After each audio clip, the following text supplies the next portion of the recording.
Alice's Adventures in Wonderland by Lewis Carroll. Chapter 8. The Queen's Croquet Ground. A large rose tree stood near the entrance of the garden. The roses growing on it were white, but there were 3 gardeners at it, busily painting them red. Suddenly their eyes changed to fall upon Alice as she stood watching them. "Would you tell me, please," said Alice, a little timidly, "why you are painting those roses?" 5 and 7 said nothing, but looked at 2. 2 began in a low voice, "Why, the fact is, you see, miss, this here ought to have been a red rose tree, and we put a white one in by mistake, and if the Queen was to find it out, we should all have our heads cut off, you know. So you see, miss, we're doing our best afore she comes to—" At this moment 5, who had been anxiously looking across the garden, called out, "The Queen, the Queen!" and the 3 gardeners instantly threw themselves flat upon their faces. There was a sound of many footsteps, and Alice looked round, eager to see the Queen. First came 10 soldiers, carrying clubs with their hands and feet at the corners. Next, the 10 courtiers. These were ornamented all over with diamonds. After these came the royal children. There were 10 of them, all ornamented with hearts. Next came the guests, mostly kings and queens, and among them Alice recognized the White Rabbit.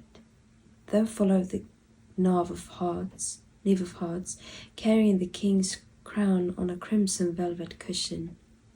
And last of all, this grand procession came, the King and the Queen of Hearts. When the procession came opposite to Alice, they all stopped and looked at her, and the Queen said severely, "Who is this?" She said it to the Knave of Hearts, who only bowed and smiled in reply. "My name is Alice, so please your Majesty," said Alice very politely, but she added to herself, "Why, they're only a pack of cards after all." "Can you play croquet?" shouted the Queen. The question was evidently meant for Alice. "Yes," said Alice loudly. "Come on then," roared the Queen. It's a very fine day," said a timid voice to Alice. She was walking by the White Rabbit, who was peeping anxiously into her face. "Very," said Alice. "Where's the Duchess?" "Hush, hush," said the Rabbit. "She's under sentence of execution." "What for?" said Alice. "She boxed the Queen's ears," the Rabbit began. "Get to your places," shouted the Queen, in a voice of thunder, and people began running about in all directions, tumbling up against each other. However, they got settled down in a minute or 2, and the game began. Alice thought she had never seen such a curious croquet ground in her life. It was all ridges and furrows. The croquet balls were live hedgehogs, and the mallets live flamingos, and the soldiers had to double themselves up and stand on their hands and feet to make the arches. The players all played at once, without waiting for turns, quarrelling all the while and fighting for the hedgehogs, and in a very short time the Queen was in a furious passion and went stamping about and shouting, "Off with his heads! Off with her head!" about once in a minute. "They're dreadfully fond of beheading people here," thought Alice. "The great wonder is that there's anyone left alive."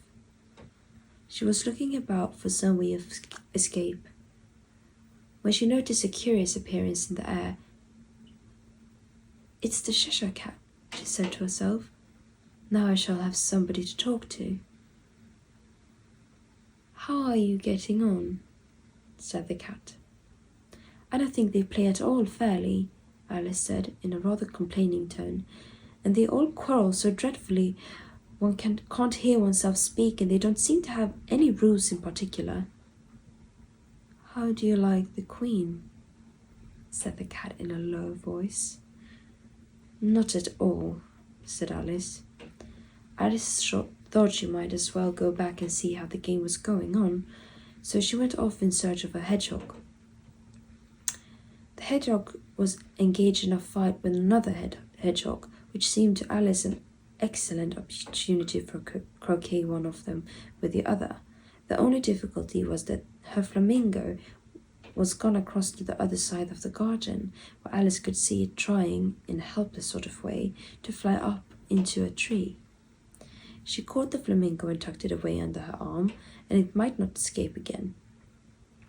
Just then Alice ran across the Duchess, who was now out of prison. She tucked her arm affectionately into Alice's, and they walked off together. Alice was very glad to find her in such a pleasant temper. She was a little startled, however, when she heard the voice of the Duchess close to her ear. "You're thinking about something, my dear, and that makes you forget to talk." "The game's going on rather better now," Alice said, by way of keeping up the conversation a little. "'Tis so," said the Duchess, "and the moral of that is, oh, this love that makes the world go round." "Somebody said," Alice whispered, "that it's done by everybody minding his own business." "Oh, well, it means much the same thing," said the Duchess, digging her sharp little chin into Alice's shoulder as she added, "and the moral of that is, take care of the scents, and the sounds will take care of themselves." To Alice's great surprise, the Duchess's arm that was linked into hers began to tremble. Alice looked up, and there stood the Queen in front of them, with her arms folded, frowning like a thunderstorm. "Now I give you fair warning," shouted the Queen, stamping on the ground as she spoke.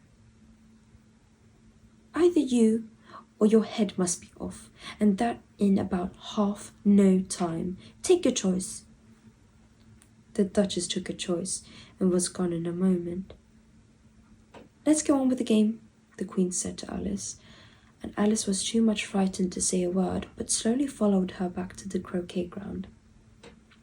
All the time they were speaking, the Queen never left off quarrelling with the other players and shouting, "Off with his head!" or "Off with the head!"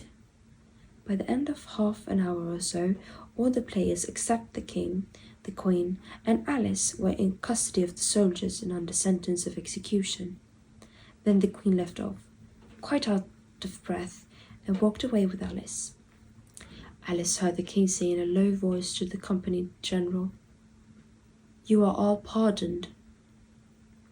Suddenly the cry, "The trial's beginning," was heard in the distance, and Alice ran along with the others.